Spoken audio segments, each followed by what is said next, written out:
revolution from your bed. Welcome back. Are we prisoners of our own illness? And if we're lucky enough to be healthy in this chronic ill world, are we prisoners of our own convictions? I wanted to discuss this topic today. I've been writing recently a chapter in my book, engaging totally in this sense of freedom in chronic illness. Because in a lot of cases, people with chronic illness are not considered to be physically disabled. And I'm not going to go into the entire definitions of disability because, in my belief, it's also a great matter of mindset. But I've seen a lot of cases in which people who are physically still able to perform daily tasks and most social securities, social insurances organization in the world will probably use ADL or LDL kind of parameters. Those are parameters who actually measure the ability of an individual with an illness to perform daily tasks like showering by itself, cook for itself, conduct shopping for groceries, and so on. But I'm not talking about this group of people, and I've been there. I've been totally disabled with almost this entire table of ADL and LDL completely filled to the top of being unable to perform, unable to shower by myself, unable to shop to myself, barely able to leave bed. But I see a lot of patients that basically are still even able to work fully and they have chronic illness. Let's give it a tangible example. People with a type of diabetes in a balanced, controlled manner of their illness, and of course they need to be under supervision and to take medications and so on, but they're basically in a position in which they could go to school, go to university, work, and so on. And I've seen a lot of people who have this physical ability to do something, but not the mental ability to do something. On the other hand, I've seen a lot of people that on paper they're totally disabled, they're 100% with loss of working capability, but nevertheless, even though they're completely in an agony stage of their illness and they're unable to perform some or all daily tasks, they're managing to perform so much and to revolutionize their life and do so much for themselves and even for others. And I'm asking myself, are we as chronic illness patients prisoners of our own illness? And when is the time to say goodbye? I've been exploring this topic quite deeply recently while researching for my book, and I think this topic of farewell from illness is one of the most interesting topics in medical psychology, and in the way that patients are actually not only dealing with their daily illness but with their prospects or with the idea that eventually one day will come and they will be no longer sick and will go back to life. And I think that for me, the thing that I've made as kind of an conscious act to divide the stages of my illness and to see, even though it's a chronic illness, not to look at it as a chronic illness, but to look at phases was really beneficial for me. For me, as you heard before many times, there was this conditioning stage, a reconditioning stage, rehabilitation stage. I was very much involved actively with defining every milestone, health milestone that I've reached into a new stage of my health journey. And I didn't call it sickness or illness journey, I call it health journey. And first of all, the first, of course, task or goal was to diagnose myself, of course. And those of you who are undiagnosed out there, I totally understand your diligence in this sense that what's really matters is to get a diagnosis, not only because it matters to know what to deal with, but also in terms of authorities and doctors and social support and so on. This is a crucial part. But what happens if you are not diagnosed?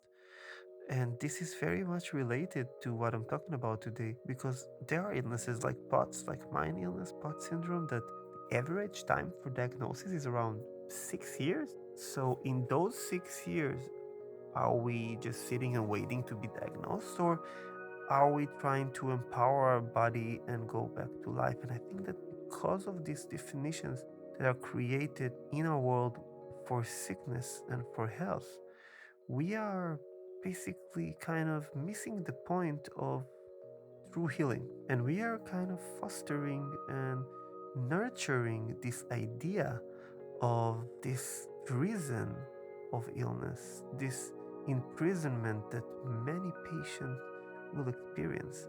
Many patients will basically define themselves and their own health and their own ability.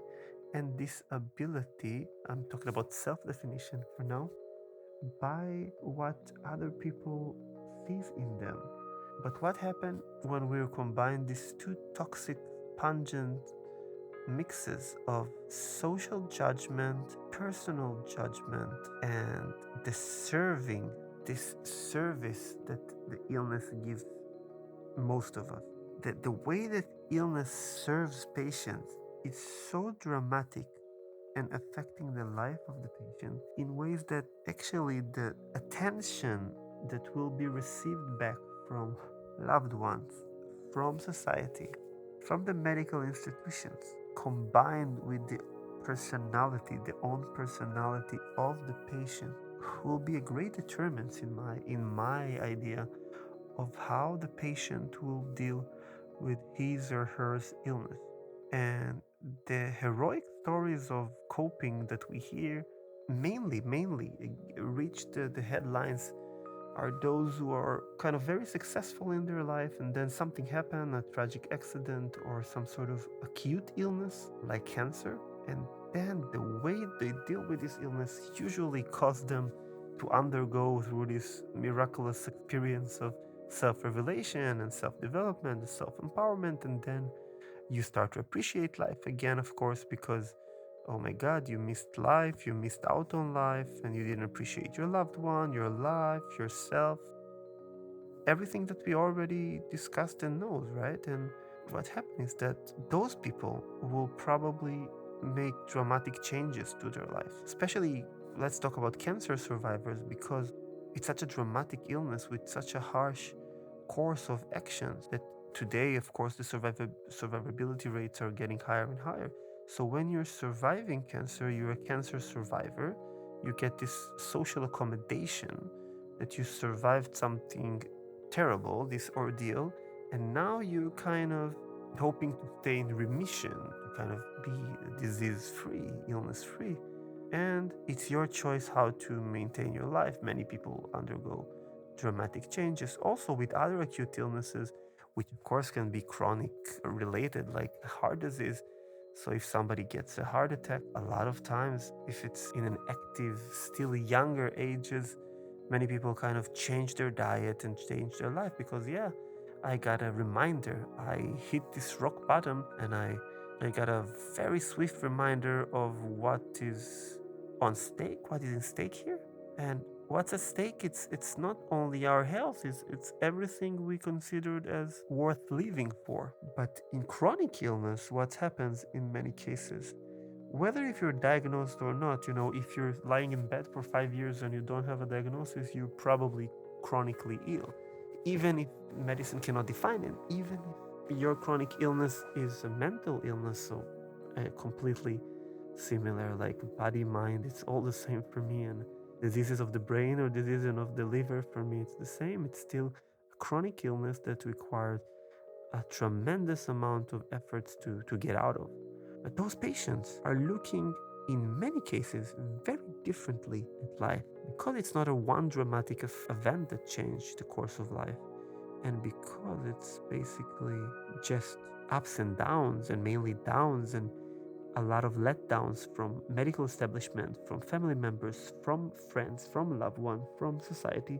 When we are combining these two very pungent mixes of self-esteem and self-awareness and the judgment outside, we are kind of prone to get to a phase in which we are prisoners of our own illness and we are being controlled by our own illness. And I see it quite often with fellow patients that other patients, in a lot of cases, are completely letting the illness define them, which is okay to have the illness as part of your identity. I'm not talking about concealing. For me, it was a tremendous cost to conceal my illness, to lie about it in the beginning, in the first years after it, that I just didn't want to deal with how people would look at me as the sick person.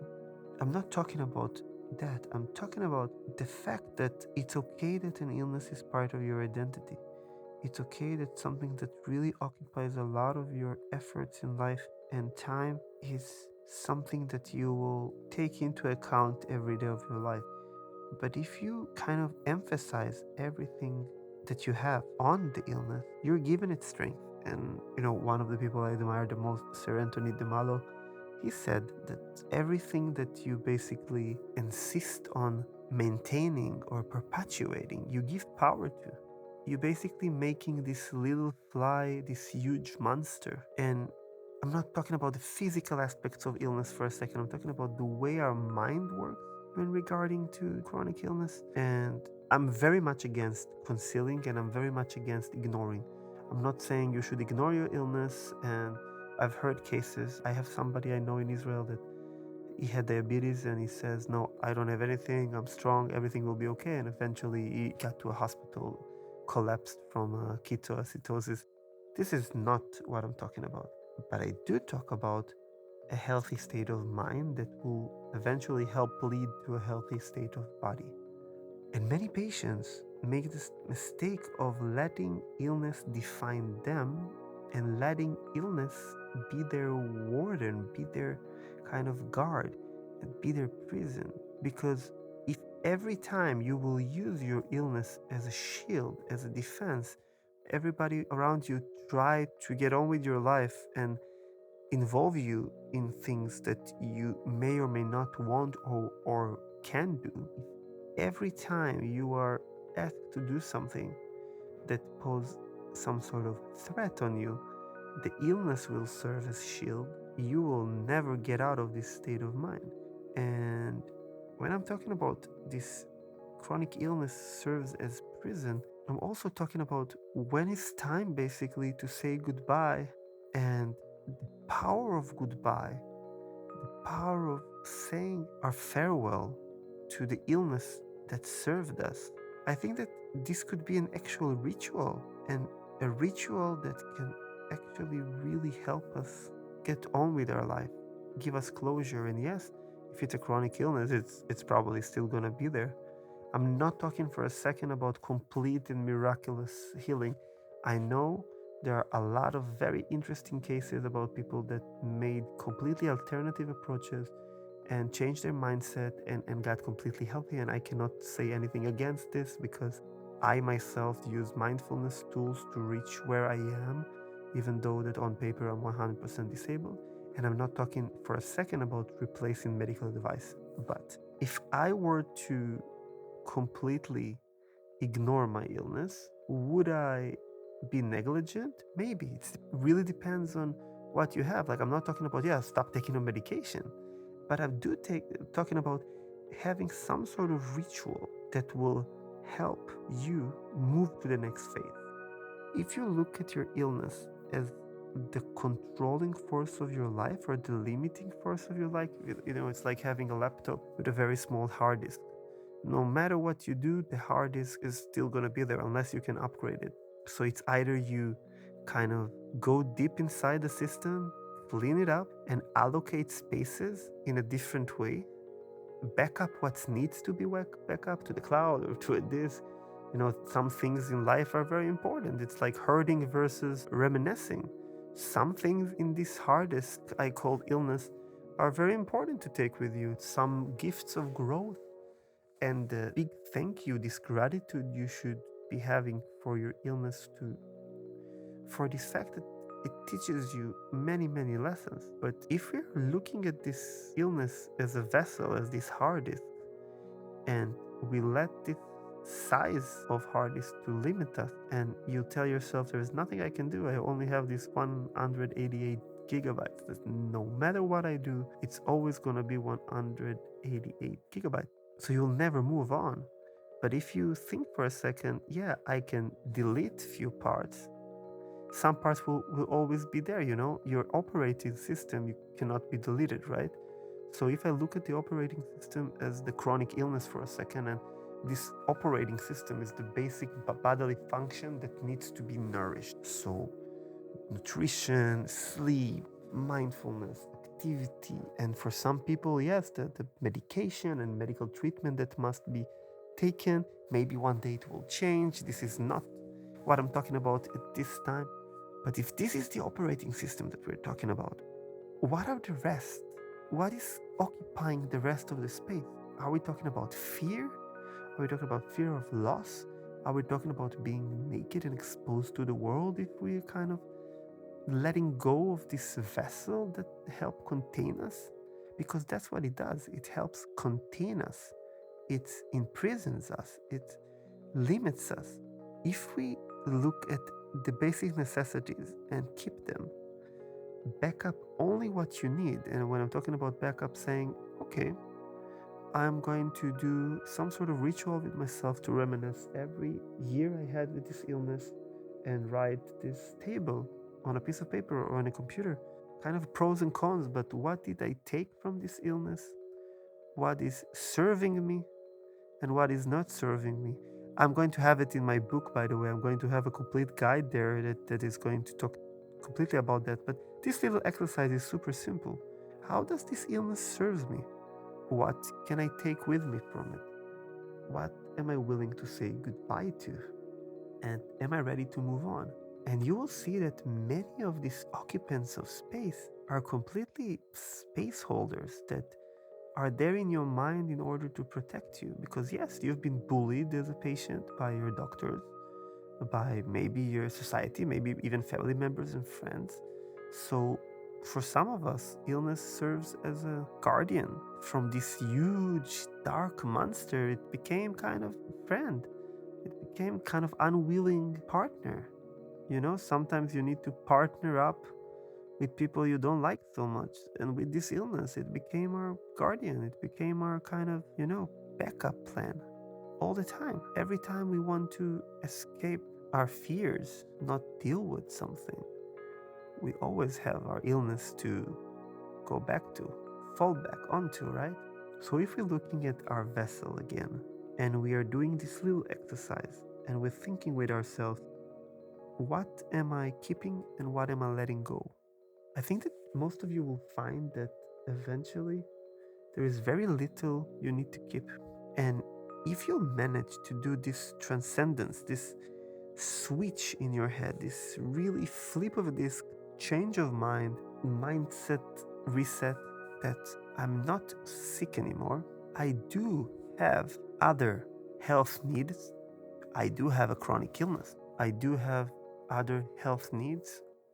So if one person needs 7 hours of sleep at night and one person 8, so I need this and this hours of sleep, and I also need to take medication, and I also need to avoid some things, or whatever your doctor is telling you to do. I'm not talking about defying them, but we're talking about the basic need that we have, and the way we look at ourselves is not as a sick person, but as a complete individual that has needs like other people has, and has some sort of limitation maybe. I think that you will find that you can basically do anything. Again, I'm not talking about chanting and putting people out of wheelchairs here. I'm talking about completely change of thought that I've seen helping so many people to start coping and dealing with their chronic illness, and start giving them different perspectives over their lives.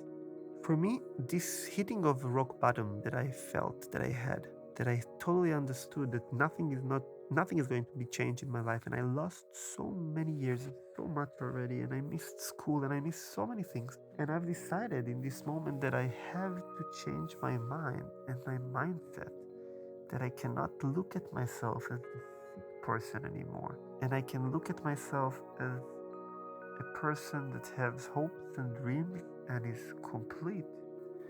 Only then I could embark on this new road. Only then I could really start to work. For some people is losing weight, for some people is getting in shape. Of course, you're going to have probably harder time, and of course, following your doctor's recommendations and orders. But still, I've seen people getting out of wheelchairs. I've seen people going back to work. I've seen people stopping medications because they reached a healthy stage. I'm a living proof that what I'm talking about can be real and true. I'm talking about the fact that if we treat our illness as a container, no matter what we do, we can only fill this container and we can never escape it. If we look at it as a one-way prison that we went in and we can never get out, I think that we're going to be defining our life through our limitations. But if we look at ourselves as a complete and whole person who may or may not have special health considerations, and if we look at the number, most people in the world will have some sort of chronic illness throughout their life. So why not, instead of talking illness, let's talk health? Let's really take this body and look at it as a shrine of health and nourish it and love it and be grateful for it and look at it from the functional medicine approach and not from the chronic medicine approach, that we can optimize our performance and optimize what our body can do to heal itself, and we can help our doctors treat us if we are providing, first of all, physically everything in our power to help it through nutrition, sleep hygiene, mental hygiene, mindfulness, movement, healthy activities, healthy mindset, and then we can start dreaming ahead and think, what do we want? What are our goals in life? How can we achieve them? And when you combine this mindset with an actual framework, with an actual roadmap of healing, which we're going to talk a lot about here and also in the Patient School podcast and other channels, I really think that we have a really good chance to look at life differently and experience life differently. Look at me. I'm a living example of it, that basically everything is possible if we put our mind to it. Don't we want to say goodbye to our warden and step out to freedom? Because when you look from the outside, no one has these bars and lock and key around it. It's only what we imagine it to be. I'll see you the next time.